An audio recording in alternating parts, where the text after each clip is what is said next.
오늘 함께 나눌 하나님 말씀은 베드로전서 3장의 말씀입니다. 베드로는 베드로전서를 기록하면서 이 편지를 받는 성도들에게 나그네라고 부르면서 편지를 시작했습니다. 2장에서도 사랑하는 자들아 거류민과 나그네 같은 너희를 권하노니 라고 하였습니다. 그 성도된 우리가 나그네라고 말씀하시는 겁니다. 그럼 우리의 본향은 어디겠습니까? 바로 하나님 나라 천국입니다. 성도들은 본향인 하나님 나라를 바라보며 나그네로서 이 세상을 살아가는 사람인 줄 믿습니다. 그러면 우리가 이 땅을 나그네로 살아가니까 이 땅을 그러면 대충 살아도 되는 걸까요? 여행지에 가보면 대부분 깨끗하지가 않습니다. 왜냐하면 여행 왔던 사람들은 잠시 왔다 가는 거기 때문에 함부로 쓰레기를 버리기도 하고 지저분하게 또 이렇게 해놓고 가기도 합니다. 여행객은 또 나그네는 그럴 수 있습니다. 그러니 우리도 이 땅이 나그네 여정이니까 대충 이 땅을 살아가고 그러다가 천국만 가면 되는 걸까? 성경은 그렇지 않다고 말씀하십니다. 2장에서 살펴보았던 2장 12절에 이렇게 말씀하십니다. 너희가 이방인 중에서 행실을 선하게 가져 너희를 악행한다고 비방하는 자들로 하여금 너희 선한 일을 보고 오시는 날에 하나님께 영광을 돌리게 하려 함이라. 아멘. 선한 행실의 모범을 통해서 그리스도인들을 비방하는 자들로 하여금 오히려 하나님께 영광을 돌리게 하라는 것입니다. 우리가 선한 행실을 할 때 그 모습을 보면서 세상 사람들이 오히려 하나님을 영화롭게 해드릴 수 있다는 것입니다. 우리의 선한 행실을 통해서 하나님의 이름이 높임받을 수 있다고 말씀하고 있는 것입니다. 그러니 우리는 나그네 여정이 세상 속에서도 더 모범이 되어야 하고 선한 행실로 살아가야 할 줄 믿습니다. 그렇다면 구체적으로 어떤 모범을 보여야 하는 것이고 어떤 선한 행실을 해야 하는 것일까요? 베드로전서에서는 아주 구체적으로 그것을 잘 설명하고 있는데요. 2장에서는 특히 권위에 대해서 순종할 것을 말씀하고 있습니다. 그래서 왕이나 총독 또 사환 같은 경우는 주인에게 순종하고 복종하는 것이 그것이 바로 모범이 되는 행동이다라고 말씀하시는 것입니다. 그 일이 불의한 것이 아니라면 불의한 것을 시키는 것이 아니라면 위에 있는 권세에 순종하는 것이 그것이 이 땅을 살아가는 나그네로서 우리가 보여야 할 모범이라고 그렇게 말씀하고 있는 것입니다. 그리고 오늘 3장에서는 아내와 남편의 모습을 통해서 어떤 모습이 모범이 되는 아내의 모습이고 또 남편의 모습인지를 보여주고 있습니다. 먼저 아내들에게 하시는 말씀을 들어보기를 원합니다. 1절 말씀 같이 한번 읽어보겠습니다. 아내들아 이와 같이 자기 남편에게 순종하라. 이는 혹 말씀을 순종하지 않는 자라도 말로 말미암지 않고 그 아내의 행실로 말미암아 구원을 받게 하려 함이니. 아멘. 여기서 아내들의 모범이 되는 행동은 남편에게 순종하는 것입니다. 그것이 모범이 된다는 것입니다. 특히 여기서는 믿지 않는 남편을 둔 아내에게 중점을 두고 이제 말씀을 하고 있는데요. 믿지 않는 남편을 두었을 때 남편에게 순종하는 것이 필요하다고 말씀하시는 거예요. 그리고 그렇게 아내가 남편에게 순종할 때 말씀을 순종하지 않았던 자, 곧 복음을 받아들이지 않았던 불신자 남편이 구원을 받을 수 있는 가능성이 훨씬 커진다는 것입니다. 2절에도 이렇게 말씀하십니다. 너희의 두려워하며 정결한 행실을 봄이라. 두려워하며 정결한 행실을 봄이라. 누가 본다는 거냐면 남편이 본다는 거예요. 새 번역으로는 이렇게 번역하고 있습니다. 그들이 여러분의 경건하고 순결한 행실을 보고 그렇게 될 것입니다. 경건하고 순결한 행실을 통해서 남편이 구원받을 수 있습니다. 이렇게 말씀하고 있는 겁니다. 경건하고 순결한 행실에 대해서 그것이 구체적으로 어떤 행실인지 3절 4절에서 또 말씀해 주고 있습니다. 3절 4절을 같이 읽어보겠습니다. 너희의 단장은 머리를 꾸미고 금을 차고 아름다운 옷을 입는 외모로 하지 말고 오직 마음에 숨은 사람을 온유하고 안정한 심령에 썩지 아니할 것으로 하라. 이는 하나님 앞에 값진 것이니라. 아멘. 머리를 꾸미고 또 금을 차고 아름다운 옷을 입고 그럼 정말 예뻐 보이겠죠? 이렇게 아름답게 겉모습을 치장하면 남편에게 기쁨이 되고 남편에게 감동을 줄 것 같은데 그게 아니라고 말씀하고 있는 겁니다. 잠시는 그럴지 몰라도 외모가 아니라 마음을 가꾸는 사람이 남편에게 기쁨이 되고 감동이 된다고 말씀하시는 거예요. 우리 마음에 숨은 사람을 온유하게 해야 한다 말씀하시고, 또 여기 보니까 안정한 심령에 썩지 아니할 것 이렇게 얘기하는데, 안정한은 친절한, 정숙한으로 번역할 수 있습니다. 그러니 친절하고 또 온유함으로 그렇게 속사람을 장식하라는 말씀이에요. 그렇게 속사람을 장식할 때 남편에게 감동이 되고 또 하나님 앞에도 값진 것이다, 하나님 앞에도 귀한 것이다, 이렇게 말씀하고 있는 것입니다. 겉모양을 화려하게 꾸미려 하기보다는 속사람을 친절하고 온유함으로 장식할 때, 그럴 때 정말로 놀라운 은혜들이 일어날 줄 믿습니다. 구원의 역사들이 일어나기도 하고 또 하나님의 영광이 되기도 하고, 또한 남편에게 기쁨이 되는, 감동이 되는 그런 역사가 일어날 것입니다.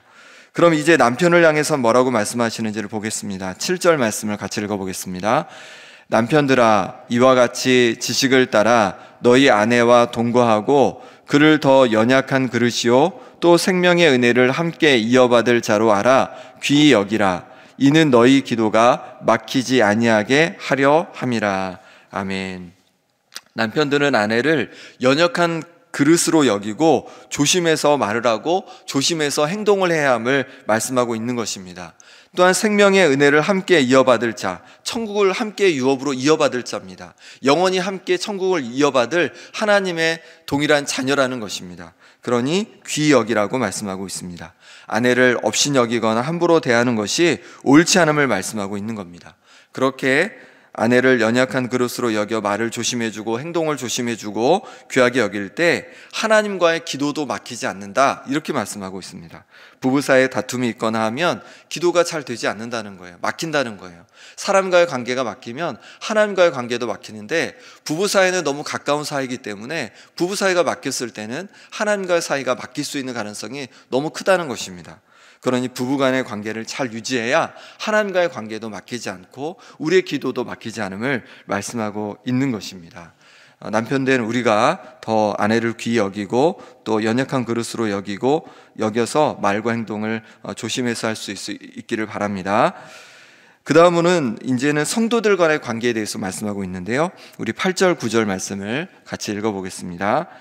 마지막으로 말하노니 너희가 다 마음을 같이하여 동정하며 형제를 사랑하며 불쌍히 여기며 겸손하며 악을 악으로 욕을 욕으로 갚지 말고 도리어 복을 빌라. 이를 위하여 너희가 부르심을 받았으니 이는 복을 이어받게 하려 하심이라. 아멘. 함께 하나님을 아버지로 모셨기에 성도들은 형제 자매라고 말씀합니다. 우리가 형제 자매가 되었는데 서로를 어떻게 대하라고 말씀하시냐면 마음을 같이하여 동정하며 사랑하며 불쌍히 여기며 겸손하라고 말씀하십니다. 서로를 향해서 긍휼히 여기는 마음을 가지라는 것이에요. 서로를 향해서 불쌍히 여기는 마음을 가지라는 거예요. 마음을 동감해 주라는 겁니다. 아파하고 힘들어할 때 내가 마치 아픈 것처럼 동감해 주고 공감해 주는 것이 필요하다는 거예요. 그렇게 긍휼 공동체가 되라고, 공감 공동체가 되라고 말씀하시는 겁니다. 또한 9절에 보니까 악을 악으로 갚지 말라고 말씀하십니다. 오히려 복을 빌어주라고 말씀하고 있습니다. 함께 성도들 간에 교제하다 보면 서로 상처를 줄 때도 있고 아픔을 줄 때가 있습니다. 그럼 우리도 똑같이 상처를 주고 싶고 아픔을 주고 싶잖아요. 그런데 그렇게 하지 말라는 거예요. 오히려 복을 빌어주라는 것입니다. 복을 빌어주라는 것, 복을 위해서 기도해 주라는 것입니다. 쉽습니까? 어렵습니까? 어렵습니다. 그래도 그렇게 할 때 어떻게 된다 말씀하시냐면 복을 이어받게 된다 말씀하세요. 이어받는다는 거예요. 우리가 복을 받게 된다는 것입니다. 공동 번역은 이 구절을 이렇게 번역합니다. 악을 악으로 갚거나 욕을 욕으로 갚지 말고 도리어 축복해 주십시오. 그러기 위해서 여러분이 부르심을 받았습니다. 그렇게 하면 여러분은 하나님께서 약속하신 축복을 받게 될 것입니다. 아멘.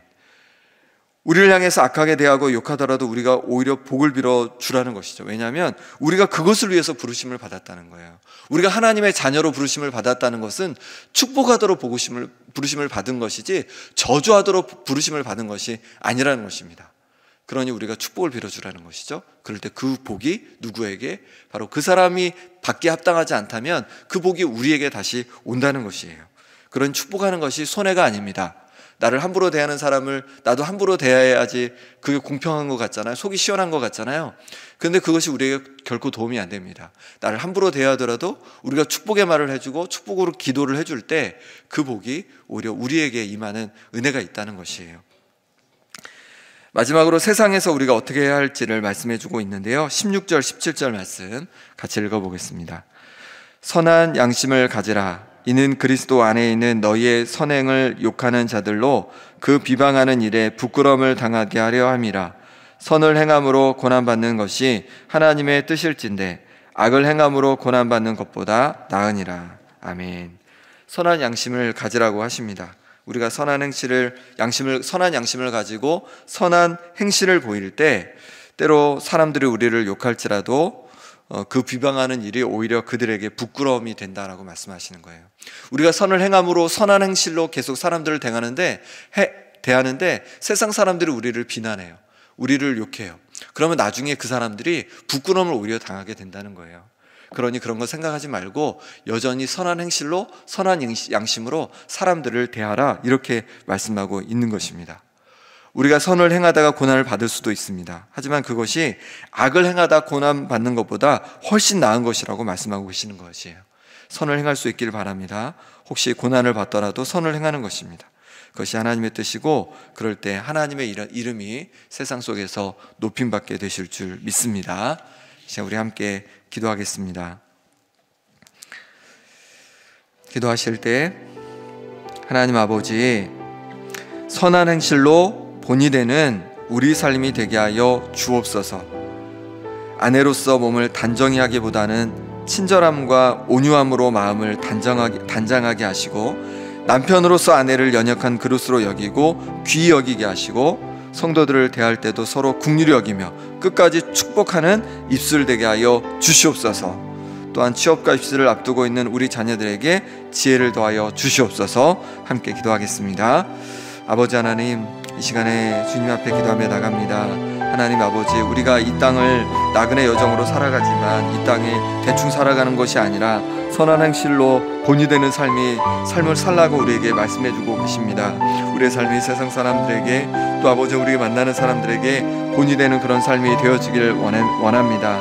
아내로서 몸을 단장하기보다는 친절함과 온유함으로 마음을 단장하게 하여 주시고, 남편으로서 아내를 대할 때 연약한 그릇으로 여기고 귀히 여기게 하여 주시고, 또 성도들을 우리가 서로 대할 때 긍휼히 여기며 끝까지 축복하는 입술 되게 하여 주옵소서. 때로 우리를 향하여서 아버지는 아프게 하고 힘들게 하는 자들에게도 똑같이 우리가 대해주기보다는 그들을 축복하고 축복의 말을 해줌으로 말미암아서 축복이 흘러가게 하여 주옵소서. 그들에게 흘러가게 도와주시고 우리에게 흘러가게 하여 주옵소서. 그런 놀라운 축복이 우리를 통해서 일어나게 도와주시고 우리가 복의 통로로 쓰임받게 하여 주옵소서. 취업과 입시를 앞두고 있는 자녀들이 있습니다. 하나님 아버지, 저들 가운데 지혜를 더하여 주시고, 하나님 이제 저들이 정말로 이제 앞길을 준비하고 이제 세상으로 나아가게 될 터인데, 저들이 세상에서도 하나님을 잘 섬기고 하나님의 자녀로 본이 되는 삶이 될 수 있도록 하나님 역사하시고 도와주시옵소서. 하나님 이 시간에 아버지 한 주를 또 시작하며 나아갑니다. 한 주를 시작할 때도 하나님 우리 가운데